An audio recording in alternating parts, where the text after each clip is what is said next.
This is Autoline After Hours with John McElroy and Gary Vasilash, episode 547 for March 11th of 2021, how automakers figure out what kind of cars to make. Watch Autoline After Hours live at Autoline.tv every Thursday at 3 p.m. Eastern Time. That's 12 p.m. Pacific. You can subscribe to this podcast for free by searching for Autoline in iTunes, Stitcher, or YouTube. Autoline After Hours is brought to you by Bridgestone Tires, solutions for your journey, and by Borg-Warner, propulsion solutions that support a clean, energy-efficient world. Hey, Gary. John, how are you? I'm doing well. That's what I tell you every week. I'm doing fabulous. Just wow. Change of pace. So here we are this weekend. We change our clocks forward. We're rushing into spring. You know, it's the time of year where in our hemisphere the days get longer, and I love that. Mm-hmm. So there was not much historically going on today on this day through history, but there was one thing, and I know that you're a big motor racing enthusiast. Yeah. Huge. Yes. And on this day in 1994, an announcement was made about some racing. And if you know what this is, I'm really going to be frightened. Holy moly, 1994. An announcement about racing. Man, no, you got me stumped, Gary. What was it? Tony George announced the creation of the Indy Racing League. Wow. I should have known that one. I should have known it, but I didn't like that whole IRL move. I thought it was bad. And so I guess I've successfully repressed that memory. But if you think about it, basically, because remember back then there was CART and IRL. Right. And, it seems, CART ceased to exist in 2003. So maybe Tony George had something.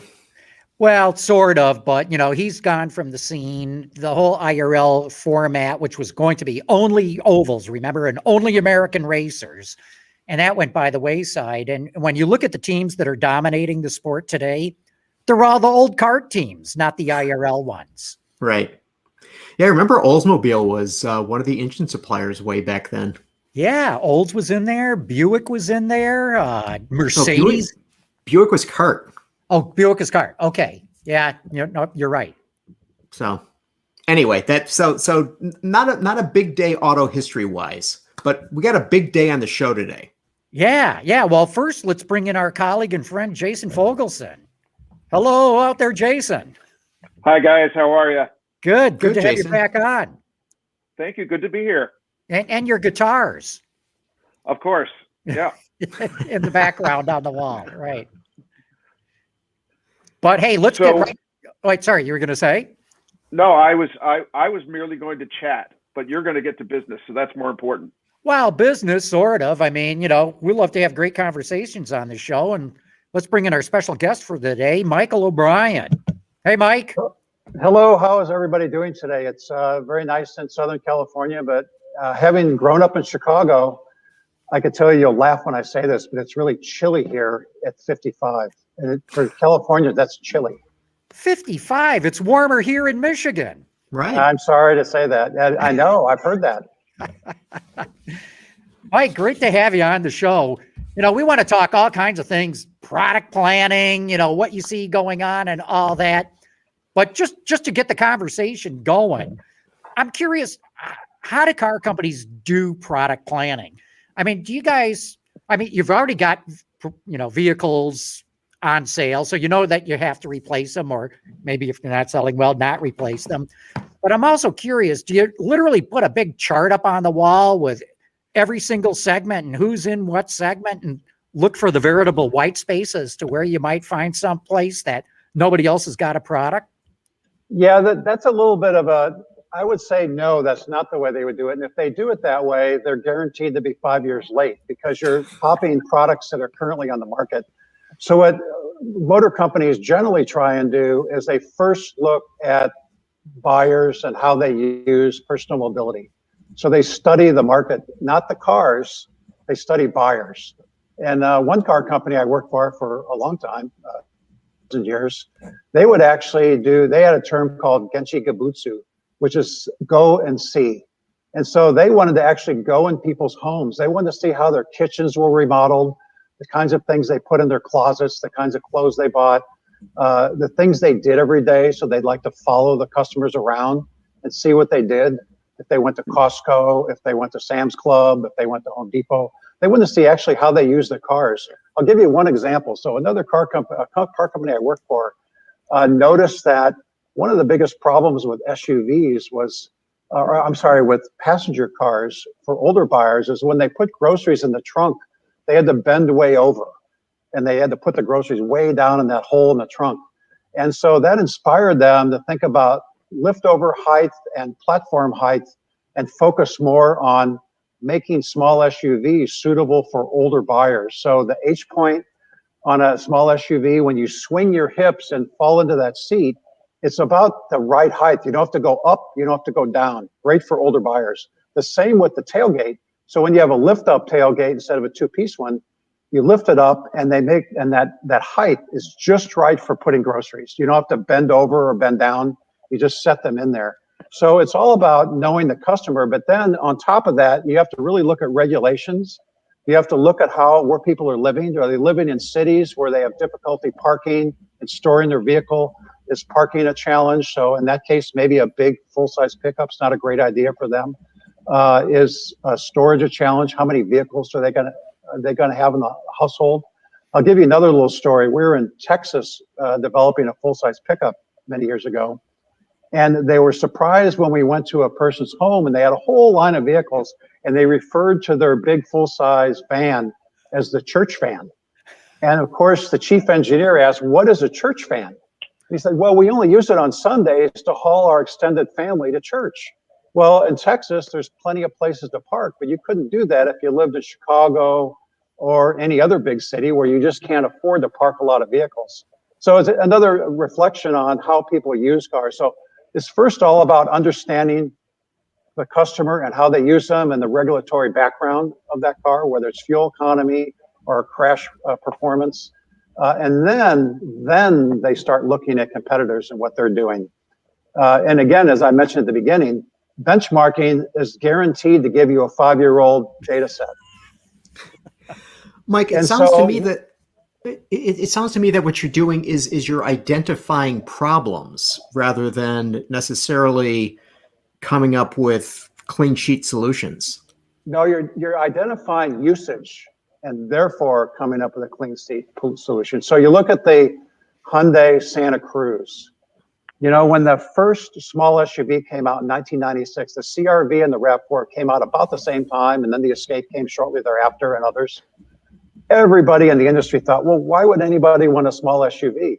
And the sales forecast at that time were very, very small, really small. I think the sales forecast for the CR-V was like 50,000, and now it's a 350,000 unit or more. But at the time, people thought, well, why would anybody want small? Well, guess what? Older buyers wanted small because they were easier to maneuver and park. Younger buyers wanted small because they lived in big cities where parking was a challenge.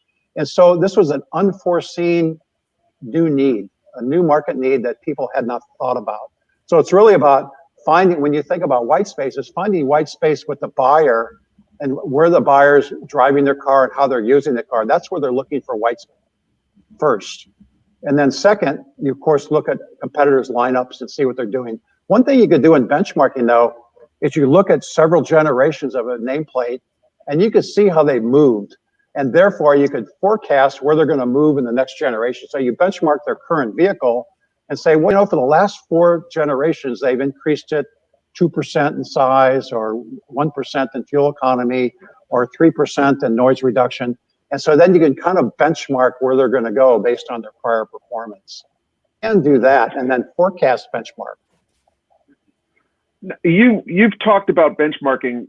I've noticed that a lot of companies tend to be defining their competitive set sort of a level up rather than what an ordinary buyer would think about as the actual car you'd go shop against. Is that a strategy that you'd recommend or that you've noticed? That's a great marketing strategy, and it's also good for targeting as you see vehicles and will get better and better, whether it's NVH or ride and handling or interior fit and finish or material selection. But in the end of the day, segmentation is all about what the customer does. So the manufacturer's stated relationship with competitors is one input, but cross-shopping is the most important input, and then pricing is also an important input. What vehicles compare on a similarly equipped price basis? So customers are going to look at similarly equipped pricing. They're going to look at vehicles that they think are Edmunds or any other website. They're going to similar based on their attributes, which generally, so irrespective of what they size and price are going to generally dictate for the buyer. Mike, you mentioned the Hyundai Santa Cruz. Ford's coming out with one that supposedly is going to be called the Maverick. What do you make of these smaller unit body trucks? Their chances in the market, and especially my question has always been, usually the beds are too small to put in a bike without, a bicycle or a mountain bike without dropping the front wheel, or, cross-country skis will not fit in there, or that sort of thing. Is that an issue that could hold these trucks back? Well, there's no doubt there's always something that tows more, that has a higher payload, and is larger. There's always going to be that case. On the other hand, you have a large group of young consumers that are living in urban environments. And guess what they're doing? They're having fewer vehicles in their household because they have to pay to park their vehicle. And so now you have a couple with maybe a couple of small children, and you really want to have a small SUV, for example, where you're putting dirty gear, whether it's bicycles, wheels, or hiking gear, in the back seat where you're going to put a child seat Monday morning. So I think these small pickups are really a perfect example of white space in terms of customer usage. Customers, there's a subset of customers, there's a group of customers, they want to have an outdoor active lifestyle. They want to take a bicycle, or they want a small dirt bike or a jet ski, or name your activity, a kayak. And they don't want to have all that dirty stuff in the back seat of a small SUV. So something that both members of the family can drive and equally enjoy and easily park and afford it. You can imagine vehicles like this could displace, more than anything, they'll displace small SUV sales. You're not going to buy one of these comparing it against the tow rating or the payload rating of a midsize pickup. But what you are going to do is you're going to compare them against their small SUV that's got all kinds of mud and dirt in the back of it because they tried to use it in a way that's not so suitable for them. So it's really about ending the reach of an outdoor active lifestyle couple or family without having to step up to a vehicle that may be too big or too difficult to maneuver and park, or the fuel economy may not be suitable for them. So it's really extending the range of an open bed utility vehicle, not trying to directly compete with midsize pickups. Mike, has this? Sorry, go ahead. I was going to say, Mike, a recurring theme has been the small SUV, the compact crossover. Every company has one. How does a company come out with a new product that is sufficiently different while staying within the consumer's comfort zone? That's a big area of risk. And so it all comes down to studying the customers again and identifying what features do they prioritize and what things are they willing to pay for and how much are they willing to pay. And so what you do is you find new places in the market for a product. You can see that, for example, Subaru is a little bit different space and Crosstrek than their competitors. They're a little bit bigger, maybe a little bit less in terms of power performance compared to some of their competitors, compared to other products in the marketplace that might be smaller and be better dynamically. So it's all about identifying what your brand signifies in terms of what buyers think, optimizing your product within that brand definition, and product category. How has the pandemic affected product planning? I mean, people are using their vehicles differently this year than they presumably will next year. Is this going to throw product planning into a tizzy? I think what it's doing is it's causing makers to look even more at the customer first. So you're seeing couples staying at home. When you talk among your own friends, you see that they're using the need for multiple vehicles now is a little bit less when you have people working at home. And more when you have companies like Amazon or Google announce that they're going to have stay-at-home policies for the long term, not the short term. You're going to see that more and more couples will be working at home, and they're going to look at each other and say, do I really need two vehicles now? Now we are both together all day, and maybe one vehicle is enough. And so what you see happening from a planning perspective is there's going to be a small shift, maybe growing over time, where customers are going to buy vehicles more for what they want rather than what they need. And what I mean by that is, I need a commuter vehicle, but I want a Bronco. I need a car back and forth to work, but I'd love to get a Macan. And so it's going to be about the vehicles that really, it's the same kind of a thinking when you redo your kitchen. So you might spend $60,000 or $70,000 on your kitchen. Do you really need a new kitchen? Your oven works fine, your refrigerator works fine, but you want something that expresses your personal tastes and the way you think, and something that brings pleasure to yourself and to your family. And so it's about what you want more than it is about what you need. And so I could really see some shift in the marketplace now where products like Rubicon and Bronco and Raptor, products that you don't need, you just want them.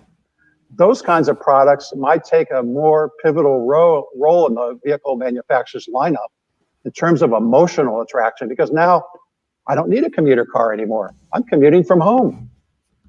So it's the kinds of things that will prioritize new vehicle purchase decisions will begin to shift. The new Hummer pickup is a great example of one of those vehicles. Do I need a Hummer pickup? Probably not. But do I want a Hummer pickup? Oh, yeah. That thing is great. So I think that's the kind of market shift that product planners are going to see when they're looking at down the road at what's going to be more important when they're thinking about new products in their lineup. Mike, I'd love to get your insight on this. Variations in features in cars. And here's what I mean. Some cars have the fuel filler neck on the left-hand side. Some have them on the right-hand side. Why is that? And following up with that goes along, some cars, I come up to a stop, I put it in park, I hit the button to turn the engine off, but the sound system or the radio will stay on. Other cars, it goes off. And in some brands, I'll mention Toyota in particular, some of them turn off, some of them leave the music on. How do you get these different kinds of variations? Why isn't there standardization on that? Well, that's really all about the manufacturer's prioritization of brand attributes and what they think is important for their customers. And so as long as we live, there'll always be different interpretations of what manufacturers think are important to their customers. And that's really what it boils down to. So I'm working with two companies now, both of which are really steeped in innovation. And which ones are they? Well, one is Umlaut, which is a global firm that specializes in consulting and engineering services and IT. Yeah, it used to be called P3, right? That's correct. And so that company is all about helping OEMs find innovation, whether it's connectivity, whether it's helping telecoms work better with OE's modem platform, whether it's IT engineering for how the cars communicate with customers and how the customers communicate with cars. And I'm also working with another company, a startup, ESS, Emergency Safety Solutions. And this is a great story of innovation.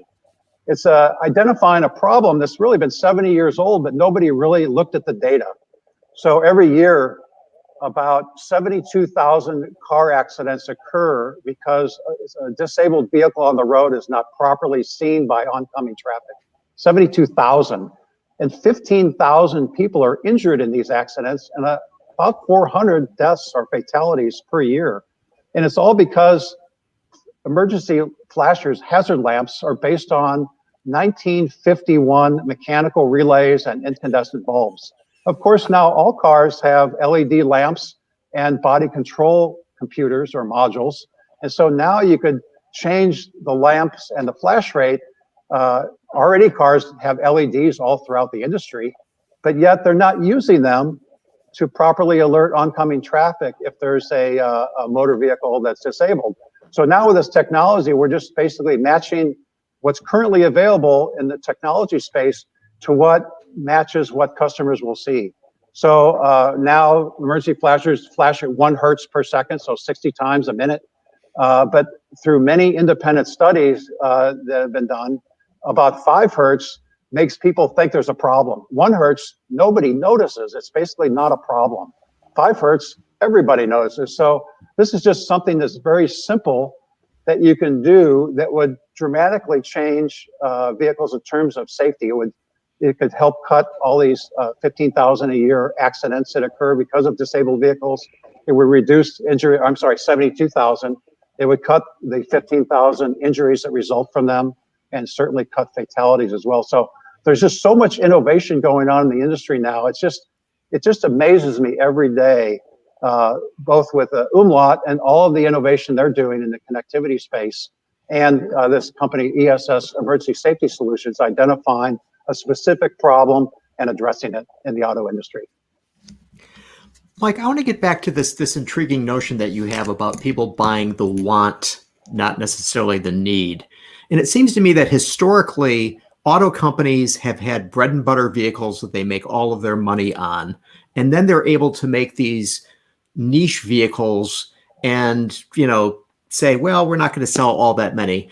So it sounds to me what you're saying is that now the niche vehicle is going to become the important vehicle, and the bread and butter vehicle is going to, I don't know, perhaps even disappear. I mean, where do you see this going? Well, I wouldn't go so far as to say disappear, but I will say market shift and shrinkage. So you're going to see core vehicle categories that we've watched the midsize car and the compact car shrink now for over a decade.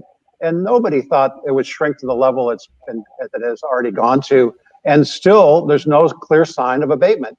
And it's getting back to the same issue. I really believe that, give you an example. So if you look at the Wrangler, it still has an incredibly high residual value, very, very high residual value. And that you could argue is a niche vehicle, but yet it represents a want, not a need. Nobody needs to go off-road. Nobody needs to have a vehicle that has a higher level of NVH than most vehicles around it. Nobody needs to have a vehicle you have to step up into because of the high floor height, but yet it responds to less practical needs and more emotional needs, which I will call wants. A feeling of being secure, a feeling of being able to get through terrible weather, a feeling of being able to get home no matter what. So those more move into the want category, not the need category. I need to go to work if I'm commuting to an office. But as those needs start going down and people do more working from home, I think that the needs are going to shift more to the want side as opposed to the need side. So when I say purchase needs are going to shift slightly and more over to what customers want rather than what they need. And so these products like Bronco and Hummer EV or Rivian or Wrangler, all these products are going to benefit from those kinds of shifts in the market. How do you see, you bring up these vehicles, several of those vehicles have a community behind them, and they have the benefit of a group of people who really are passionate about them beyond what their ability or value really is. Is that something that as a manufacturer you can work toward? Is it something that you crave, or is that something that just happens? It's something that all manufacturers would love to have. And every manufacturer has a couple of names. I shouldn't say every, but most manufacturers have one or two nameplates where there's a very, very active enthusiast community. You can look at Camaro, for example. You can look at Mustang, and they have very, very active enthusiast communities, numbers of different forums. And guess what? The automakers watch those forums very closely. At my previous employer at Hyundai, they actually had a interactive club with all of these enthusiasts, and they sponsored forums where they would have days where people like myself or others, designers, engineers, would spend an hour on these forums talking to those customers and talking with those customers and allowing them to interact with them directly. And I know other makers are doing the same thing. So those no doubt play a big part. I think in the Bronco and the Hummer both, I think the enthusiast communities had a significant role in their development, as I read. Mike, I'd love to get your input on electric cars. Tesla's done a brilliant job of capturing people with environmental concerns and early tech adopters and the like. But how do you get the rest of the mass market to want electric cars? It's going to be just what Jason said. It's going to be enthusiasts that become a greater and greater percentage of the population. Right now, obviously, it's less than 3% of the total population of new car buyers. But as those buyers become increasing numbers, they're going to spend their free time with their friends talking about the goodness of their vehicle, and more people will consider them. I know we all know the roadblocks. We know them well. You know, concerns about battery life, concerns about being able to charge them easily. But you know, one by one, they're going to be addressed, and it's really going to be the parts of the market where it's really going to be difficult. So people that tow and haul, if I have an Airstream trailer, for example, it's going to be pretty hard for me to do it, to move to electric. But for the core market, you're going to see more and more movement. I really believe that it's going to continue to shift as manufacturers are motivated to offer products that offer everything that their combustion products offer, plus something special. And I think that's what you're going to see, is that something special is going to be interior and connectivity capability that is going to go beyond their combustion vehicles. They're really, if you watch manufacturers now, they're spending a lot of extra effort on interiors and connectivity for those vehicles that they're investing in on the electric space to make them have something that is over and above what they're seeing in their combustion vehicles. So customers have an extra level of comfort and an extra level of enjoyment and reward from getting the electric powertrain choice. Mike, let's investigate this whole connectivity and technology in the vehicle for a moment here. And what I'm wondering about is that, you know, to what extent is that important in the development of a vehicle, that there's as much concentration on that as there is on the exterior sheet metal, as there is on the powertrain, whether it's combustion or electric? You know, to what extent does that become the differentiator for a potential customer? I think the change is very dramatic and very fast. It's happening more and more every day. When you look at car companies and you look at how they allocate engineers, let's say a car company has 10,000 engineers. You know, in the old days, you'd have 2,000 to 3,000 of them working on powertrain. Well, now that those engineers are shifting over to electrification, because many automakers are looking at the very last combustion engine development now. And so they're having to shift the way their engineers are trained and in their daily work to work in these areas that are emerging.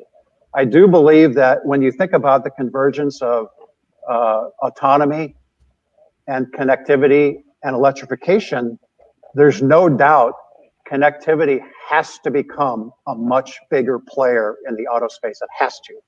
Because in the end of the day, autonomy is going to rely on cloud-based communication. It's going to require smart communication. So vehicles can anticipate what the human driver is going to do in front of them.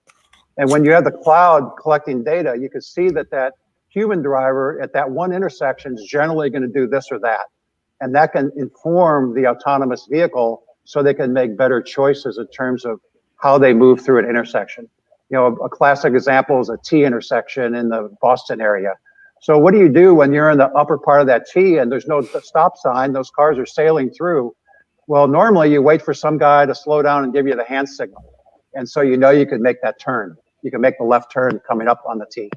But with an autonomous vehicle, how do they know where the hand signal is? And so they have to rely on cloud-based data to decide what the behavior of the human driver is to allow the autonomous vehicle to make a good choice. So there's going to be a lot of this cloud-based activity with autonomy. And so it's going to require outstanding connectivity and vehicle-to-vehicle and vehicle-to-infrastructure communication. So it's going to be different than what we know today, but it's clearly going to be an area of rapid development. And of course, the other area is revenue stream. All manufacturers are looking at a long-term relationship with their customers. How do we give them something that you get with your phone, which is all these extra services that you pay for every month? How do you make your car an extension of the other things you're doing in your life so you're provided services that you find good value in? And the manufacturers can create a revenue and profit model out of those services. So that's a big focus of automakers now, of really making the car a phone with wheels on it with great dynamics. Hey, look, we got to take a quick commercial break, but Mike, please stick with us. And Jason, you got the next question coming out of the break. But first, a shout out to our good friends at BorgWarner. The world is changing at an ever-increasing pace. No matter what the mode of transportation, there is always the need for an efficient propulsion system. And that's exactly what BorgWarner has been doing since the earliest days of the automotive industry. We create innovative mobility technologies that reduce energy consumption and emissions while improving performance. Our proven track record has made us an industry leader in forward-looking propulsion solutions for combustion, hybrid, and electric vehicles. All right, we're back. And like I said, Jason, you've got the floor. All right. Well, I'm very excited about vehicle-to-vehicle communication, and I think it has ramifications beyond autonomy and could be integrated into, current vehicles. But what I'm most concerned about as a motorcyclist, and I know, Mike, you've ridden in the past, I don't know if you still ride, but how do motorcycles fit into that world? They can fit in just as effectively when you think about it. So you could argue in one sense that automatic emergency braking is a first generation product in terms of a safety feature. In the future, when you have vehicle-to-vehicle communication, the vehicle in front of you can have a stream of data coming to the vehicles behind saying, here's what I'm doing in terms of lane keep. Here's what I'm doing in terms of accelerating or stopping or slowing down. And so the vehicle behind you knows when the vehicle in front applies the brakes, and it actually knows the G level that they're applying. So the vehicle behind can have a smooth braking with the right amount of space. So there's no reason at all why that same technology can't be extended to motorcycles, because frankly, we're talking about microprocessors. It's not a space or a weight issue. It's really an issue of just providing the same technology. Now you can easily imagine this happening in Europe much more quickly, where motorcycles are much more a part of daily traffic in all the big cities of Europe. And of course, it could happen anywhere. Also in Asia, motorcycles are a much bigger part of daily traffic than here in the US. But still, it could be anywhere. There's no limitation to vehicle size or class. Mike, what's your thought about this move to skateboards? I still call it body on frame, but, everyone's calling them skateboards. Is it possible the industry can go down to a very small number of skateboards? If you want longer ones, extrude longer members. If you want a wider track, just extrude wider cross members. Is it possible the industry can greatly simplify how it gets variations of models using one common set of underpinnings, or more or less common? Yeah, I don't think we give the industry enough credit here. So already the industry has done a really good job of creating modular platforms. Some manufacturers brand them, like the VW Group brands theirs. Not every manufacturer brands it, but almost all manufacturers have a front section, which includes the powertrain unit and the front suspension, a midsection, which is the cabin area, and then of course the rear section, rear suspension and storage area. And so they can mix and match those components among their vehicle nameplates, and they've done so for quite a while, and they've become better and better, not only from a manufacturing flexibility perspective, which is really key when you think about it, because there's nobody that can predict changes between nameplates. And so the more you can have a flexible plant that can build a small SUV and a compact sedan on the same line, the more effective the manufacturer will be in terms of serving the market and having continuous sales growth and of course profit growth. But in terms of the skateboards in particular, manufacturers will always, I'm just going to say, I'm a little skeptical to an extent. And that's because manufacturers always want to express their brand in a way that differentiates them from the market. So if it's going to be a luxurious cabin with great space, that's going to define the basic platform of the vehicle, and they have to focus on that. So while you can consider a skateboard in terms of modules, you know, a storage module for energy, the powertrain module, and of course the customer, you know, basically the cabin and storage area for the passengers. Those you could certainly create modules for that, and you can make them a flexible module. But to try and make one skateboard work for a whole lineup of vehicles is probably unrealistic. So when you say a skateboard and just putting new top, I know another competitor calls them top hats. So the upper body, just having one skateboard with 5 top hats probably is unrealistic. It's going to be more like modular components of the skateboard that can be increased or decreased in various criteria, whether it's size or performance. So this basically sounds like not a big difference from, like, let's say the Toyota TNGA, where they're able to do all sorts of vehicles on that platform, that the skateboard is essentially a variation of that. Exactly. Gary, you're absolutely right. It's basically electrified interpretation of what manufacturers are already doing in the combustion space. Well, along those lines, you know, getting all these model variations, I'm stunned at how many models some brands have. Too many, I think. And, you know, for example, I look at Volvo, which now has, I think, 5 different models in its line. They're doing pretty well. I mean, they still need to grow a lot more, get more scale, but they're doing it. Versus, say, like a Mercedes or a BMW, which I can't believe the model of variation that they got. Where do you think the industry is going to go in that regard? Fewer models or more models? My personal opinion is there's going to be fewer models. I think it's extremely difficult to rationalize from a development cost perspective and then an amortized cost per vehicle perspective, upper bodies that are so many and so unique and so low volume. When you look at the volume of these products and when you look at the rate of change in the market, so the only countermeasure for these small volume, unique bodies is very long life cycles. And now when you have an industry in transition with a rapidly changing technology for energy storage, is it really reasonable to say that I can have a product with a 10-year life cycle where, you know, you can see some of the European manufacturers have that on these small volume products? I don't think that's sustainable. So the only countermeasure to these small volume products is long life cycle, but the technology rate of change is so great, it's not going to support that in the future. So I think it's going to be much more difficult for manufacturers to have so much body proliferation, which is the big investment area. You can have common powertrains, and all makers do that. That's great.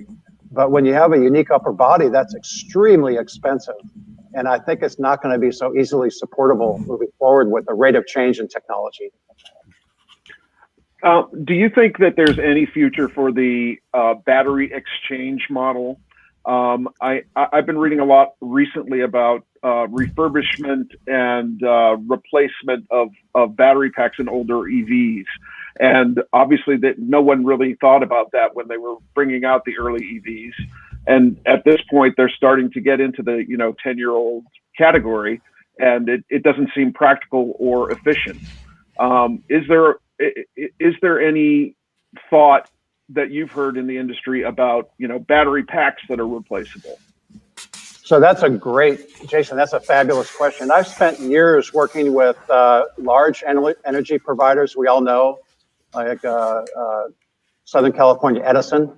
I met with Shaw Agassi many times when Better Place was in existence. And I can tell you that my personal opinion is that, while there's been a lot of talk about repurposing batteries that may be unsuitable for a passenger car, maybe they're down to 60% of their range, making them energy storage for the grid.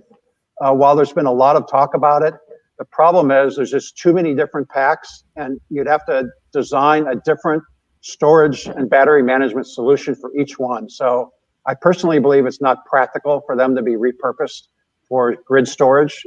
Number one, that's one part of your question. The second one is battery pack exchange, like Better Place was proposing. And I could tell you, at the end of the day, the only way that kind of a situation can work is with government support. Because when you think about the capital costs of storing big stacks of battery packs for different vehicles for the hope that someone's going to drive along and say, let me change my battery pack for another one, is really, really acutely expensive. And it's not practical. It really isn't. And then you have to look at the basically military grade connectors and the military grade fasteners to remove and reinstall these battery packs. Remember, they're exposed to rain and salt and dirt and debris. So you can't have a connector that's made to be taken on and off 3 or 4 times in the vehicle life. You're talking about one that can be taken on and off 3 or 4 times a week. So now it's a completely different class of materials and standards to be able to have these battery packs that are robust enough to quickly remove and reinstall in a vehicle. I think that what's happened is that charge rate is overwhelmed the business case for battery pack swapping. And I think also there's a lot of promise for inductive charging, meaning charge mats in the pavement. So whether it's in my garage on the ground or whether it's in a parking spot at work, the customers don't have to do anything. If I live in a cold weather climate, I don't want to get out and mess around with a cable. So inductive charging might become a real viable option to keep vehicles topped off. And by the way, that can work both ways. That could be vehicles giving energy back to the grid in a peak energy situation, or vehicles being charged. So there's, I think, other options that are going to overwhelm the battery swap idea. It's just, I think it's something that just doesn't have a lot of promise, considering the technology in other areas is overtaken it. Along those lines then, Mike, what is your outlook for fuel cell cars running on hydrogen? I know countries such as Japan, Korea, China, putting a lot of research, a lot of push into that, but what's your thinking of where that's going to go? You know, I'll say something, maybe it's a little bit funny and out of school here, but you know, the biggest problem with hydrogen is it lacks an enthusiastic, brilliant guy to help move the technology forward. We know who that guy is on the EV side. You know, we really need a better spokesperson. We need a really an out there spokesperson for hydrogen. That said, from a technology perspective, the one thing that hydrogen has that EV does not have is the ability to refuel very quickly and the ability to haul very heavy loads over very long distances. So when you think about a continuum of vehicles, all the way starting with small cars and then moving all the way up through heavy duty Class 8 vehicles, clearly there's a line of demarcation where hydrogen makes a lot more sense than EV at this moment. When you think about the amount of battery load for a Class 8 vehicle, I know there's a guy out there who's going to build one, but when you think about the potential of hydrogen versus the potential of EV, when you get into these vehicles that are very, very high loads and travel long distances, hydrogen has some great advantages. And there's always going to be a multitude of ways to make hydrogen, some a lot cleaner than others. But in the end of the day, it's mostly made from natural gas today, just because it's a lot cheaper, not because it's the only way to do it. So there's certainly, just like electricity, there's many ways to make electricity, all the way from coal to hydro to wind and solar. And so in the same fashion, hydrogen has many ways to make it, all the way from natural gas, which has a carbon load, to other ways that don't have nearly the carbon load. And so you have to think about that. The other thing too is the amount of carbon it takes to build an EV is quite high. And so if you look at a Boston Consulting Group study that was released a little over a year and a half ago, they were looking at the well-to-wheel carbon loading of various vehicles. And I don't remember all the data, but I basically remember that a small, compact, high fuel efficiency combustion car would do better than a similarly sized EV up past 100,000 miles. When you look at the well-to-wheel carbon loading, not just the carbon of fueling it, but the carbon of manufacturing and disposing of it. So hydrogen has advantages there as well. So you have to look at the entire scope of transportation and personal mobility and think, for that reason, hydrogen, I think, has a very, very bright future. It's all about having more availability of hydrogen and more products out there. Mike, sort of along those lines, but slightly different. Okay, we've seen a proliferation of new car companies coming into the market. Lucid, Fisker's coming, the Chinese NIO and companies like this, and they're basically all going into the EV space rather than into the hydrogen space.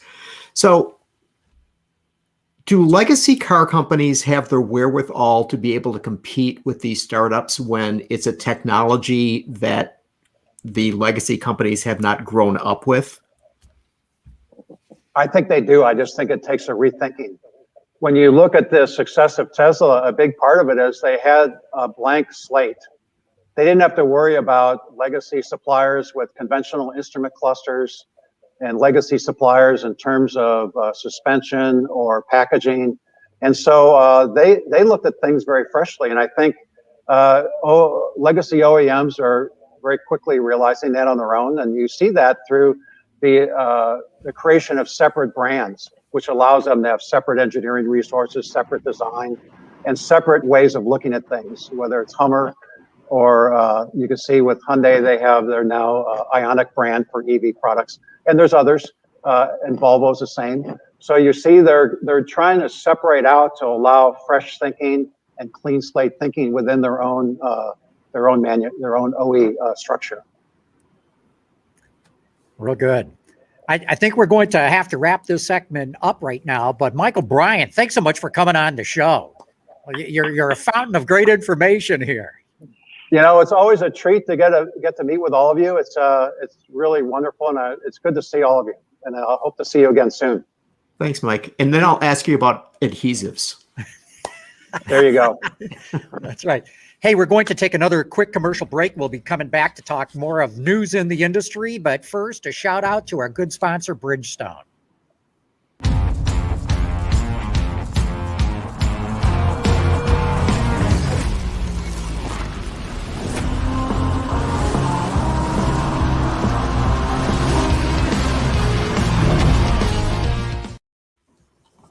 Wow, that was a great segment. In fact, after this show, I'm going to have to go back and rewatch this thing with my notebook and take notes because there was so much good information in it. Mm-hmm. Yeah, Mike's always a good guy to have because he's so knowledgeable about so many different things, and you know, and he's worked it, he's lived it, so it isn't just theoretical stuff like some consultant who never did that. Right.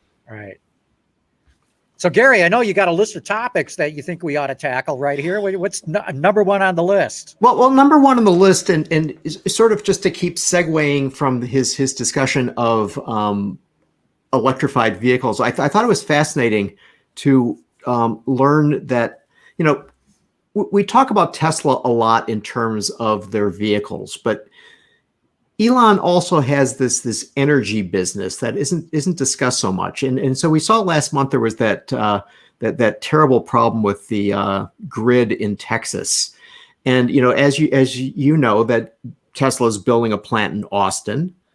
Elon has moved from California to Texas, and now an outfit called Gambit Energy Storage, which is sort of an interesting name. Gambit Energy Storage is developing a 100 megawatt battery system in Texas, which apparently would allow 20,000 homes to operate on a hot summer day with that storage. Well, then it turns out that apparently they've set up systems in the LA area, 20 megawatt system. They're building a 182 megawatt system in San Francisco.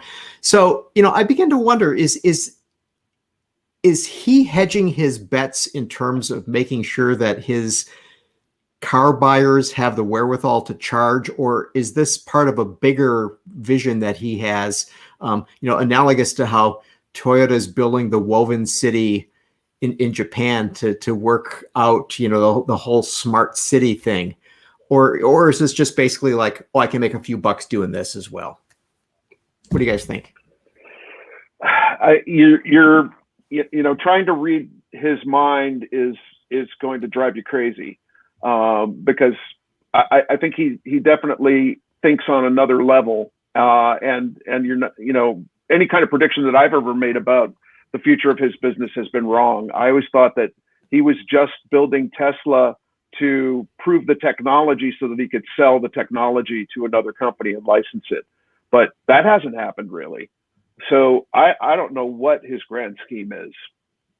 Yeah, a couple of observations. Number one, Elon has said that he thinks the energy storage business will grow to be as big as the car business and potentially larger. There is much more of a market globally. In fact, their first big battery storage system they put into Australia, by all accounts that I've read, it's working pretty well. The other thing is, if manufacturing scale is going to drive down cost of batteries, boy, look at the scale he's going to get with his cars and his energy storage. And by the way, as you guys all know, he's doing power walls so that you can store, create energy, collect it with solar panels in your home and store it in your power wall. So I think it's a synergy, Gary. I don't think this happened by accident. His goal is to get the world off fossil fuels, and both the car company and the energy storage company play right into that goal. Is that his goal, or is his goal to be the richest man on earth? I think bragging rights always count for something. And I'm sure it's, a rather nice title to have, of swaggering around saying you're the richest guy in the world. Although, it varies by how the market is doing on any one day. He lost $20 billion worth of wealth or something like that with the latest drop down, although now the stock's going back up. But no, I mean, I've interviewed Elon on a couple of occasions. One of the times I asked him, to your point, Jason, is your goal to flip the company, sell it to somebody else? And he said, only if their goal is to get the world off internal combustion engines, get it off of carbon fuel. And now with the way, and this was, I don't know, probably 8 years ago or something like that, he told me that. With the way that Tesla is going right now is, number one, no other car company in the world could afford to buy Tesla. And number two is he's leading the charge. He's way out in front of everybody else. Okay, so on a related but unrelated subject, a few weeks ago on the show, we talked about how Oshkosh Defense had gotten a $482 million contract from the United States Postal System for replacement vehicles for mail trucks. And at the time, they were talking about 10% perhaps being electric vehicles. Well, 3 House members have filed legislation to provide the postal system with additional funding so the electrification will be the primary and the internal combustion engine will be the secondary. I thought it was sort of interesting that of the 3, 2 of them are from Ohio, which is where Workhorse, the company that was in the bidding for the contract from the postal system, which is of course a company that makes electric vehicles. So is it possible? I mean, Mike was saying during the show that in order to have something along the lines of battery swapping, which goes to your question, Jason, that you'd basically need to have the government involved. Is the government getting involved in electrifying the postal fleet going, assuming this passes, and seems like the likelihood would be that it would, is that going to change things? Is that going to make more vehicles for us versus just the mail people? I don't see how, unless there's a crossover between the manufacturing of those vehicles and manufacturing consumer vehicles, they seem to be 2 separate lanes to my eye. because those vehicles will be using government charging stations that presumably wouldn't be open to the general public, and they'll have their own, maintenance facilities. They'll have their own manufacturing facilities. There's not a whole lot of postal Jeeps out there in private hands that impact anything now. I don't expect that, postal EVs will have that much of an impact either. We've talked about this before, and I don't think things have changed in the sense that, remember, number one, the post office loses billions of dollars every year. They lost $9 billion last year. So the only reason why they're even replacing their fleet right now is because it's worn out. Every single one of those Grumman postal delivery vehicles are way past their design cycle. They're old, and I read somewhere it's costing the post office somewhere like $3,000 a year in maintenance. So they got to get rid of them. But like I said, they lose $9 billion a year. Electric cars or electric delivery vehicles are not only going to cost a whole lot more, they're going to have to install a charging infrastructure in the yard where all these trucks go back to at the end of every day. They don't have the techs who are trained to be able to service those things. These are all issues that can be addressed, but it's going to take money. I'm not so sure, Gary, that they're going to get the $3 to $4 extra billion they need out of Congress. We'll see if it happens. But that's what it's going to take. Congress is going to have to step up and write a much bigger check for them to be able to go fully electric. And then the other thing, too, that I come back to is Workhorse is a startup that still has not made one vehicle. They've made some prototypes, one of which, too, burned down just a couple of miles from the studio here a couple of weeks ago. I don't know about their design, but we know that their sister company, Lordstown Motors, is using wheel hub motors, which I think is a great technology, but it's completely unproven. So again, even if you come up with the money, even if Congress gives you the money, do you want to go with an unproven technology in wheel hubs? And do you want to go with a company that's completely unproven? If I'm the post office and I'm going to keep these trucks in operation for the next 20 years, I'm not sure I want to go that route. All right. So to play devil's advocate for both of you. So to your point, Jason, you grew up drinking Tang, I'll bet, and you're not an astronaut. Okay. So even this technology can make its way out from the postal system into your driveway, just like that delicious Tang made it to your drinks. Okay. That's number one. And John, number two, to your point, then one might make the argument that all of the engines ought to be diesels because those damn things run forever. Well, no, I would not say that. What I would say is for the long term, we're talking the next 20 years, electric is probably the smart way to go. But it's not going to happen overnight for the reasons that I already cited. And by the way, I would go with somebody who seems to have more of a proven track record if I was going to do it. I wouldn't gamble on a startup. So maybe you have to have Oshkosh work with the startup. All right, let's let that one go. All right, okay. So today, the Wagoneer and the Grand Wagoneer were introduced by Stellantis, by Jeep. Okay, so everybody's talking about it's $110,000, conceivably $110,000 vehicle. Okay, can Jeep play in this space, or is this sort of like when Volkswagen decided that it was going to get into the luxury car business, and the car was great, but the customers didn't come to the dealership to buy them? I think they can. I think that people have been looking for a three-row genuine, big Jeep for a long time. The Commander was the last attempt at that, and it wasn't very good. If this is a good thing based on Ram 1500, I think you're looking at something that's a Land Rover competitor at this point.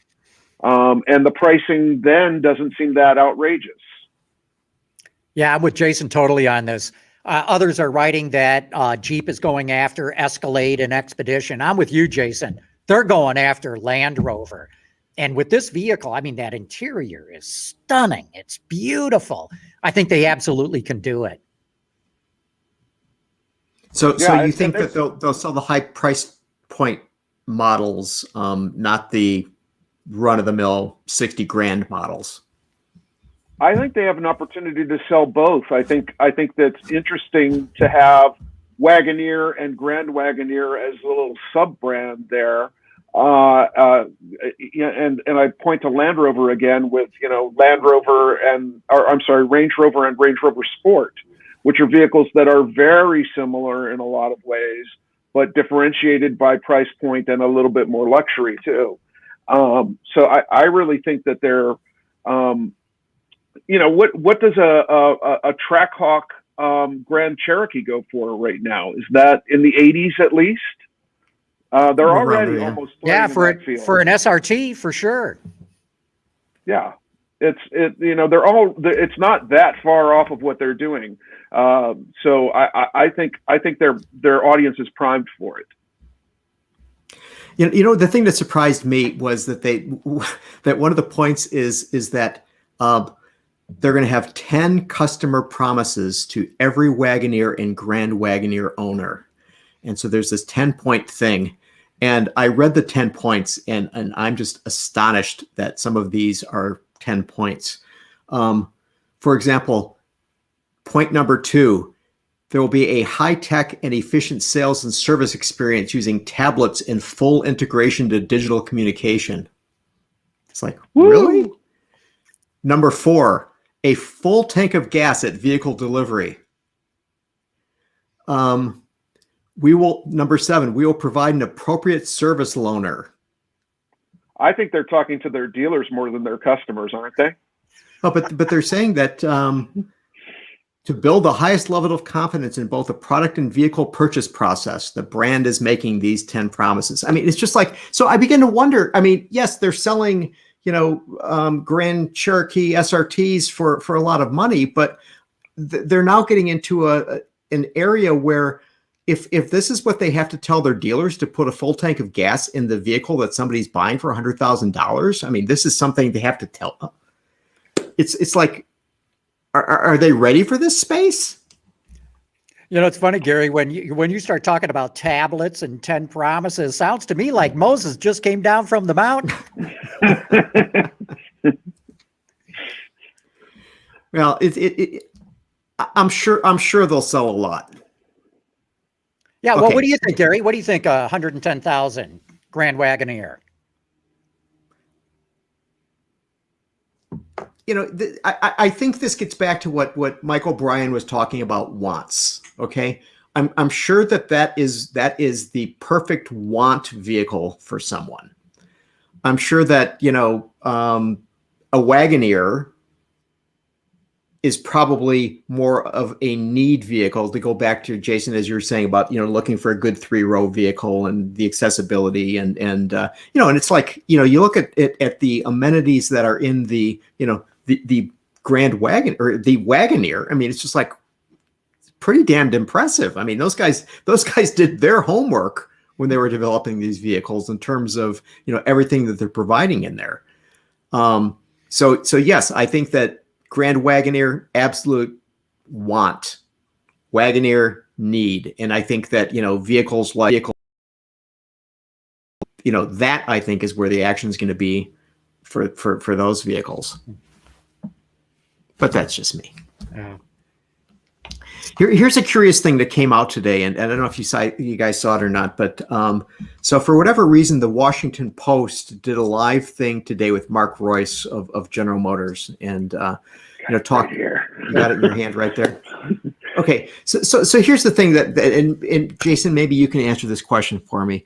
So Mark was talking about General Motors is working with a company in terms of developing lithium metal batteries, some company SES, and that GM Ventures had invested in 5 years ago, and they've been working right along with them. Okay, so Here's a question that I have is that, they're building this 2.8 million facility down in Ohio to have the Ultium battery chemistry batteries built. What's going to happen with that if this new lithium metal technology is so much better? Well, I think any company that throws all its eggs in one basket is doomed. And I think it's wise of them to make multiple approaches at this technology. And there may be uses for each one. I think, it's really, he says some things that are just really, really sort of like those 10 promises that the Wagoneer is making. We're getting back to the same basics over and over with these companies, and it's interesting to hear them repeat. Battery technology breakthroughs that makes EVs more affordable and faster to charge. Okay, getting communities ready. We have real work in the next 5 years to get beyond to get communities ready to support mass adoption of EVs. Okay. Smart and effective public policy. It's great that we've seen growing enthusiasm for all electric future from federal, state, and local policymakers, because we need them to achieve this bold vision. And creating confident and excited consumers. There's nothing, it's a big nothing sandwich as far as I'm concerned. It's the same thing that they've been saying for years and years and years. And we just need to see some action here. Yeah, I saw the release too, and then I had to do some digging on SES, and what it's claiming is pretty interesting. If you look at the specs of the battery that they claim that they're going to develop with General Motors, they're talking 400 to 500 kilowatts per kilogram. That's right at, if not above, what Tesla's claiming it's going to achieve with its next generation battery. They're talking about 80% charge within 15 minutes. That's right where Tesla says it's going to be. And to your point, Gary, the point that they made is that these new batteries by SES can be built on the same manufacturing equipment being used right now that GM has got going into its Ultium battery plant. So if I'm LG, I might be a little bit worried because, automakers, they change suppliers all the time. I go with this company to make head gaskets for this run, and the next run I go with some other supplier. I think it's going to be the same with battery cells as we go forward. Right now, there's a shortage of cells, so the cell makers are in the driver's seat, and who knows, maybe LG and SES are going to cut some sort of deal to work together. But I wouldn't quite dismiss it cavalierly. I think, look, there's other reasons why GM wants to announce it. I'll bet the stock price, took a nice jump today on the news, or will over the next couple of days. But we've known all along that the current state of batteries is not where we're going to stay. There's going to be evolution and revolution ultimately on it and move a step forward.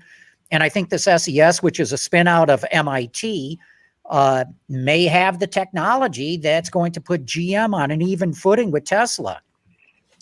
I wonder if this isn't going to have a negative consequence, though, on the consumer, because the consumer is going to, they're not going to dig into this stuff, but all they're going to know is that suddenly there is another battery, okay, a different kind of battery.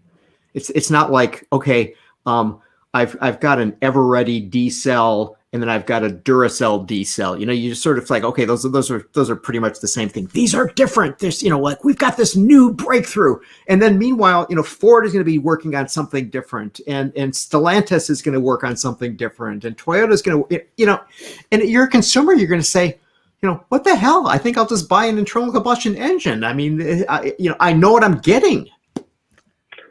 Well, to bring back to what Michael Bryan was saying about benchmarking, John, if they're talking about reaching technology levels that Tesla has already committed to, they're going to be behind again by the time they reach that goal, because Tesla's going to move the goalposts with further advances, And we're going to be looking at another whole generation of batteries that aren't quite as good as the one that you can get in the Tesla. So I hope that they're telling us one thing, but actually working further ahead. Well, remember what Tesla claimed in its battery day last year is 3 to 4 years out. If everything goes perfect, they're going to be 3 to 4 years out. That's about the same time frame of where GM and SES say they're going to come out with this next generation. So I think they're going to where the puck is going to be, not where the puck is right now. And so I wouldn't be too worried about it from that standpoint. All right, I'll sleep better tonight. I know John was worried about that, Jason, and I'm sure that's why he said that, because he just wanted you to. Right. All right, so I want to wrap this up with this. This is the best message about someone quitting that I have ever read in my life. I give this guy full marks on what he's did. So Volkswagen Group strategy chief Michael Jost is quitting after more than a decade at Volkswagen. And he posted this on his website, quote, "Since 1996, I've been leading a weekend marriage and family. Now Corona has brought me home and we have realized we can live together. I want to stay here. I want to thank you all, and I do apologize if it was too much sometime." I mean, how great is that? I mean, that's just fantastic. Yeah, no, I totally agree. The guy's going to spend more time with his family. He's going to be working on boats, by the way, too, which I think is a passion of his. More power to him. I hope more people get that opportunity in life to pursue their passion. You're nodding your head, Jason. The podcast listeners can't see that. Oh, I'm sorry. Well, I agree with almost everything John says, so they can just assume that. But I think it's the thought of going back into an office has got to have a lot of people's heads spinning at the moment. I was fortunate enough to get my first vaccination yesterday, and that's brought up really like anxiety about, well, what happens when I get my second vaccination, and then what? Now I have to figure out, how to navigate the world without sitting at home in my house all the time with a good excuse. So that's my big concern, and it looks like that gentleman came up against it and figured it out. Yeah, I just thought that was just fantastic to just say, hey, let's do this. Yeah. All right, I got more, but I'm going to stop. Yeah, no, let's wrap it up. Jason, great having you back on the show, and of course, we'll do it again in the future. See, Jason, Absolutely. He said that because you agree with everything he says. See, you didn't agree with anything I said. Well, I hope the podcast listeners will take that as a given as well. Real good. See you next week, Gary. All right, John, take care. Autoline After Hours is brought to you by Bridgestone Tires, solutions for your journey, and by Borg Warner, propulsion solutions that support a clean, energy-efficient world. Visit our website, Autoline.tv, where you can watch us live Thursday afternoons. Get your daily fix with Autoline Daily and in-depth analysis and interviews with Autoline This Week. There's all that and much more at Autoline.tv.